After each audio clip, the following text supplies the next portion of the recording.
మరి తీర్మానం మల్లన్న బీసీ సోదరుల గురించి కులగణనలో మరి అవకతవకలు జరిగిందని చెప్పేసి చెప్పడం జరుగుతుంది. మరి ఆయన చెప్పిన మాటలల్లో ఏం తప్పున్నది? ఎందుకంటే రాష్ట్ర ప్రభుత్వము ఇంటింటికి వెళ్ళి సర్వే చేయమని చెప్పేస్తే ఎవరింటికి కూడా మరి అధికారులు రాని పక్షంలో మన ఓటర్ లిస్టు ప్రకారంగా ఎవరింటికి కూడా అధికారులు రాలేదు. మరి ఆయన మొత్తం లెక్కలతో సహా క్లియర్గా మరి రాష్ట్ర ప్రభుత్వానికి ఎక్స్ప్లెయిన్ చేస్తున్నప్పుడు మరి ఇది ఏ రకమైన ఇబ్బంది జరుగుతుంది?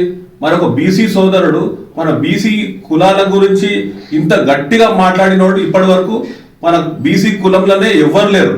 మరి ఇంత మంచిగా మాట్లాడినోడికి మీరు సపోర్ట్ చేయకుండా ఇంతవరకు ఎవరు కూడా తీర్మానం మల్లన్న గురించి మాట్లాడతలేరు. అంటే నాకు తీర్మానం మల్లన్న ఇంకెవరో కాదు, బీసీ కులంలో నుంచి ఎవరు మాట్లాడినా కానీ కూడా బీసీ కులాలు గొంతు ఓపెన్ చేసి మాట్లాడాల్సిన అవసరం ఎంతగానో ఉంది.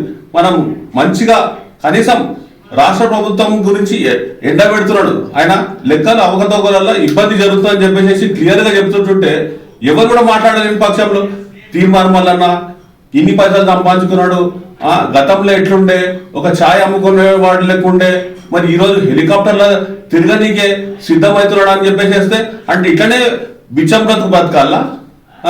అంటే బీసీలు ఇక ఇట్లనే అడుక్కుంటా బ్రతకాలన్నమాట. అంటే ఎవరు సంపాదించుకోలేరు రాజకీయంలోకి వచ్చి. మరి తప్పేం చేసిండు? సరే సంపాదించుకున్నాడు. మీరు రాష్ట్రం మొత్తం ఖజానా మొత్తం కాల్ చేశారు కదా ఈ సంపన్న వర్గాలు. మరి తీర్మానం వలన బీసీల గురించి కనీసం ఇప్పుడన్నా ప్రజలని చైతన్యవంతం చేస్తున్నాడు.